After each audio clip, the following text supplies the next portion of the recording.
নমস্কার বন্ধুরা, সকলে কেমন আছেন? আশা করছি সকলে ভালো আছেন, আমরাও খুব ভালো আছি। তো আরও একটি নতুন ভিডিও নিয়ে আপনাদের সঙ্গে হাজির হয়ে গেছি। তো দেখতে থাকুন ভিডিওটা, আশা করছি ভালো লাগবে। তো আর এইদিকে দেখো, সকালে কিন্তু উঠে আগে চা করে নিলাম। তো চা করে নিয়ে আগে দাদাভাইকে দিয়ে আসবো তোমাদের। তো তারপরে কিন্তু আমি আর কি বসবো চা খেতে। এদিকে দেখো, বাবু কিন্তু জল ভরছে, আমাকে বললেই হতো, কিন্তু নিজেই ভরে নিচ্ছে। তো যাই হোক, এই যে আমি এদিকে বসে পড়েছি চা খাওয়ার জন্য। তো চাটা খেয়ে নিই, তো তারপরে কাজ বাজ আর কি করবো। আজকে দেখলাম একটু মেঘলা ওয়েদার কম আছে সকালে, তো ভাবলাম জামা প্যান্ট ধোয়ার আছে, তো সেগুলো না একটু সকাল সকালে ধুয়ে আসবো। তো তার আগেও ঘরের কিছু কাজ আছে, তো সেগুলো করে নিয়ে তারপরে যাব। এদিকে দেখো, বাসন কটা মেজে নিচ্ছি। তো সকালে এই বাসনগুলো না মাজলে না পরে অনেক বাসন হয়ে যাবে, তো তখন একটু অসুবিধা হয়ে যায় এক গাদা বাসন মাজতে। আর এদিকে দেখো, বোতলে জল, ঠান্ডা জল বের করে রেখেছি। তো যখনই আমার ইচ্ছা হয় তখন খেয়ে নিই। আর ওই বেশি ঠান্ডা জল তো খেতে পারি না, তো ওই জন্য আগের দিয়ে একটু বের করে রাখি। তো এরপরে জানো তো ভাত বসাবো। তো ভাত বসিয়ে কিন্তু তারপরেই আমি ছাদে যাব জামা প্যান্ট ধুতে। তার আগে যাব না, কারণ গেলে তো অনেক টাইম লাগবে জামা প্যান্ট ধুতে। তো ততক্ষণে কিন্তু ভাতটা হতে থাকবে। তো ওই জন্য আগে ভাতটা বসিয়ে দিই, তারপরে যাব। আর এদিকে মেয়ের বোতলে জল ভরে নিলাম। তো বোতল কিন্তু ধুয়ে নিয়েছি, তারপরে জলটা ভরে রাখলাম। আর এদিকে ভাতটাও বসিয়ে দিচ্ছি। তো সকালে কিন্তু একদম অল্প করে দুটো ভাত বসিয়েছি, ওই দুজন মতো খাবো, সে তো সেই কারণে আর কি একদম অল্প করে ভাত বসিয়েছি। আর দিকে ডাল সিদ্ধ বসিয়ে দিয়ে যাবো উপরে, এসে ডালটা করব। তো এই যে ডালটা করে নিচ্ছি, একটু পেঁয়াজ দিয়েছি, মানে পেঁয়াজ দিয়ে ডাল করব। আর পাঁচফোড়ন আর শুকনো লঙ্কা দিয়েছি, দিয়ে এই যে পেঁয়াজ দিয়ে দিয়েছি, এবার ভালো করে ভেজে নেব। আর এদিকে না বাবুর জন্য দুটো রুটি করতে হবে। তো যাই হোক, আজকে একটু বাবুকে পেঁয়াজ দিয়ে আর একটু লঙ্কা দিয়ে রুটিটা করে দেবো, গোলা রুটি। একটুখানি এর মধ্যে দেখো হলুদও দিয়ে দিচ্ছি, যাতে পেঁয়াজের কালারটা বেশ ভালো আসে। আর এদিকে ডাল দিয়ে দেবো। তো ডালের জলটা না বেশি হয়ে গেছিলো, পাতলা হয়ে গেছিলো বলে আমি একটু ফেলে দিয়ে তারপরে কিন্তু আর কি দিয়ে দিলাম। তো ওইটুকুনি জল না ফেললে না ভালো হতো, কিন্তু পরে দেখলাম জানো তো অনেক গাঢ় হয়ে গেছিলো ডালটা। তো এরপরে দেখো, এই যে বাবুর জন্য কিন্তু রুটি আর কি করে নিচ্ছি। তো বাবুকেও খেতে দেবো, আর আমিও কিন্তু সকালে এবার খাওয়া দাওয়া কমপ্লিট করে নেব। তো রুটিটা হয়ে যাক, তারপরে ওনাকে খেতে দেবো। আর তোমাদের দাদাভাইয়ের জন্য ভাত মাখিয়ে রাখবো, ও পরে এসে নিয়ে যাবে। তো সকালবেলা হচ্ছে এই আমার কাজ, মানে ওকে একবার আমি ভাত দিয়ে আসি বা ও নিয়ে যায়। তো যাই হোক, এই যে রুটিটা উঠছিল না বলে একটু না তেল দিয়ে নিয়েছিলাম। তো তেল দেওয়ার পরে না সুন্দরভাবে উঠে গেছিলো। আর ডালের মধ্যে একটু চিনিও দিয়ে দেবো, কারণ চিনি না দিলে এই যে পেঁয়াজ ডালটা না একদমই বিশ্রী লাগবে, অতটা স্বাদ আসবে না আর কি। তো একটু ডালটার মধ্যে একটু চিনিও দিয়ে নিয়েছি। তো সকালে কিন্তু খাওয়া দাওয়া কমপ্লিট করে নিয়ে তারপরে কিন্তু আমি এই যে রান্নাঘরে এসেছি দেখো রান্না করতে। তো এদিকে তেল বসিয়ে দিয়েছি মাছটা ভাজার জন্য। তো মাছে একটু লবণ হলুদ মাখিয়ে নিয়েছি। একটু তেল দিলে ভালো হতো, কিন্তু ভুলে গেছিলাম আর কি। তো তেলটা না দিয়ে না, মানে মাছটা এতটা ফাটছিল না, গায়ে আমার ভাগ্যিস ছিটকে আসেনি, এতটা জোরে জোরে ফাটছিল না কি বলবো। তো মাছগুলো এই যে ভেজে নিচ্ছি, আর পাশে না ওই যে গাঁঠি কচু যেগুলো হয় না, তো সেগুলো কিন্তু আমি ছুলে দিয়ে তারপরেই কিন্তু আমি সিদ্ধ বসিয়েছি। ওই না হলে কি বলো তো, সিদ্ধ করে নিয়ে মানে ছোকলাগুলো ছাড়াতে আমার কষ্ট হয় আর কি, মানে ভালো ওঠে না। তো সেই জন্য না আমি এইভাবে করে নিয়েছি।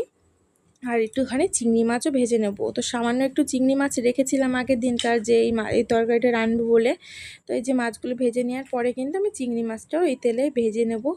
যা তেল থাকবে তাতে চিংড়ি মাছটা ভেজে নিয়ে কিন্তু আমি ওই গাঁঠি কচুর তরকারিটা এবার বসিয়ে দেবো এই তেলের ভিতরে। আর একটু সামান্য তেল দিতে হবে।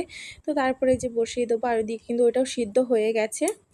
একটু জিরে আর একটু শুকনো লঙ্কা ফোড়ন দিয়ে তারপরে কিন্তু এই গাঁঠি কচুগুলো আমি তেলের ভিতরে দিয়ে একটু নাড়িয়ে নিয়ে মশলাটা করে নিয়ে কিন্তু এর ভিতরে দিয়ে দেবো। তো এইভাবে করলে বেশ ভালোই কিন্তু লাগে, আমার গাঁঠি কচুর তরকারি কিন্তু খুবই ভালো লাগে। আর সামান্য একটু চিংড়ি মাছ দিলে বা ইলিশ মাছ দিলে তো আরও টেস্টটা আরও বেশি দ্বিগুণ চলে আসে, মানে একটু মাছের ফ্লেভার থাকলে যেন সেই লাগে, সেই লেভেলের হয়ে যায় আর কি। নিরামিষের থেকে মানে আমার মাছটাই বেশি ভালো লাগে বলি, মানে মাছ মাংসটাই বেশি ফেভারিট আমার। তো এর মধ্যে চিংড়ি মাছটাও কিন্তু দিয়ে দিয়েছিলাম, দিয়ে এবার ভালো করে কষিয়ে নিয়ে এই যে জল দিয়ে, আর একদম লাস্টে কিন্তু একটু জিরে ভাজা করে দিয়ে দেবো। তো জিরে ভাজা করে দিয়ে দেবো একদম লাস্টের দিকে, এখন আর দেবো না, একদম লাস্টে ফুটুক তারপরে। তো এই যে একটু সামান্য চিনিও দিয়ে দিয়েছিলাম। যাই হোক, এবার মশলাটা দেখো এদিকে করে নিচ্ছি, এটা হচ্ছে মাছের জন্য আর কি মশলাটা করে নিলাম। একটু পেঁয়াজ রসুন এইসব দিয়েই আর কি মাছটা করব, যেহেতু ট্যাংরা মাছ একটু কষা কষা করেই করব। তো সেই জন্য আর কি ভালো করে মশলাটা করে নিয়ে এই যে তেলে জিরে ফোড়ন দিয়ে তেজপাতা শুকনো লঙ্কা সব ফোড়ন দিয়ে দিয়েছি। এবার দিয়ে দেবো কোচানো পেঁয়াজ। তো পেঁয়াজ দেওয়ার পরে না আলুটা দিয়ে দেবো, দিয়ে একটু সামান্য ভেজে নেব। তো তারপরেই কিন্তু আমি মাছটা রান্না করব এইভাবেই। আর সামান্য আলুটা ভেজে নিলেই হবে, আলু বেশি ভাজার দরকার নেই, কারণ এমনি আলু গলে যায়।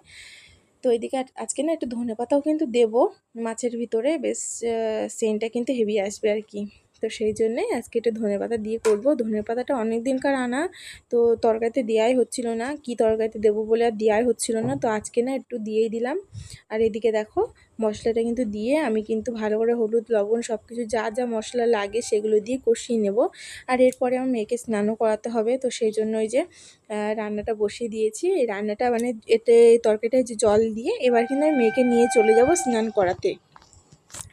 তো এবার যাব মেয়েকে স্নান করাতে, এই তরকারিটা ফুটতে থাকুক, ততক্ষণে আমার মেয়ে স্নান টান করিয়ে নিয়ে আসা হয়ে যাবে, কারণ এমনি ওয়েদারটা ভালো না, বেশিক্ষণ স্নান করানো যাবে না। তো এদিকে দেখো মাছ কিন্তু আমার হয়ে গেছে, এসে আমি নামিয়েও নিলাম মাছটা। এবার কিন্তু দেখো এক গাদা বাসন মাজতে হবে আমাকে। তো চলো দেখা যাক কতদূর কী করতে পারি। তো স্নানের আগেই সব কিছু কমপ্লিট করে নিই, তারপরে কিন্তু আমি স্নান করতে যাব। এই যে বাসনগুলো সব মেজে নিচ্ছি, বেসিন এরিয়াটাও পরিষ্কার করে নেব, গ্যাসটাকেও পরিষ্কার করতে হবে। তো আগে তো বাসনগুলো মেজে নিই, তারপরে আর কি গ্যাসটাকে ক্লিন করে নিই। এদিকে কিন্তু আমার ভাতও হয়ে গেছে, ভাতটাও নামিয়ে নিয়েছি। তো ভাতটা একটু লাস্টের দিকেই বসাই, যাতে একটু দুপুরে গরম গরম থাকে আর কি।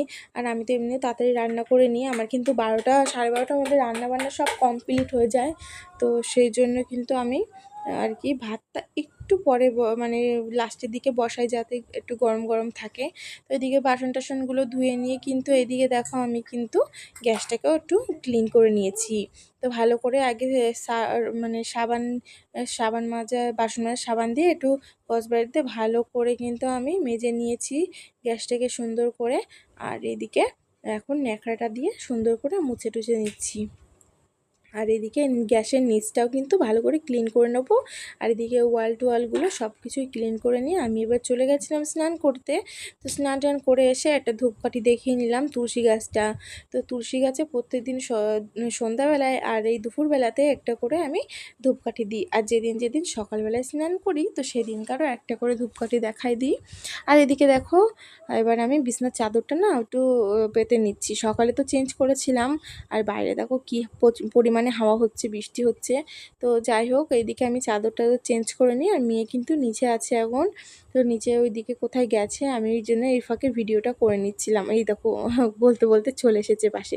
তো ওর ওই চাদর পাতা দেখলেই ওর শুধু ওয়াও কি সুন্দর মানে বলতেই থাকে, আর কখন যে উঠবে সেই জন্য পুরো ব্যস্ত হয়ে যায়। তো এইদিকে দেখো বালিশ টালিশগুলো গুছিয়ে রাখি সুন্দর করে। আর বালিশের চাদর বালিশের ওয়ার কিন্তু আমি পাল্টাইনি, এগুলো একেবারে রবিবারের দিনকারে পাল্টাবো। আর সপ্তাহে 2 দিন করে কিন্তু আমি বিছনার চাদরটা আর কি পাল্টেই থাকি। তো বেশি দিন রাখা যায় না, মেয়ে তো ছোট এমনিতেই, ওই জন্যই আর কি বেশি ইয়ে করে আর কি আমি 2 দিন অন্তর অন্তরই পাল্টানোর চেষ্টা করি। তো এই যে দেখো বাবার ভিডিও দেখছে, মানে বাবার মার বিয়ের ভিডিও দেখছে এখন দুপুরবেলায় বসে। আর বলছে মা আমি কই, মা আমি কই, আর বাবা কই, মা কই, তুমি সেজেছো কেন, এই সব নানান ধরনের কথা। জানোই তো বাচ্চারা এইভাবে যদি ভিডিও দেখে মা বাবার বিয়ের, তো অনেক রকমই প্রশ্ন করে। তো সেই জন্য ও আমাকে অনেক প্রশ্ন করছে, দেখছে একভাবে তাকিয়ে রয়েছে, আর ও ভাবছে আমি কোথায়। আর সবাইকেই চিনতে পারছে, এই যে আমার পিসি পিসু সব জানে। তো এইদিকে দেখো একেবারে চলে আসলাম সন্ধেবেলায়। দুপুরে তো খেয়ে দিয়ে একটু রেস্ট নিলাম, নেওয়ার পরে এই যে সন্ধেবেলায় এসে দেখো একটু পকোড়া করছিলাম।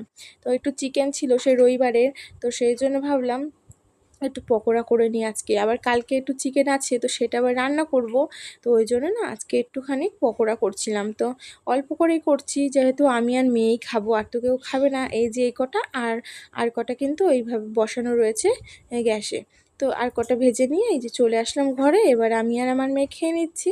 তো আজকে কিন্তু পকোড়াটা সেই টেস্টি হয়েছিল, একদম টক টক। মেয়ে তো খাচ্ছে আর বলছে মা কী সুন্দর টক, কী সুন্দর এরকম বলছে আর খাচ্ছে।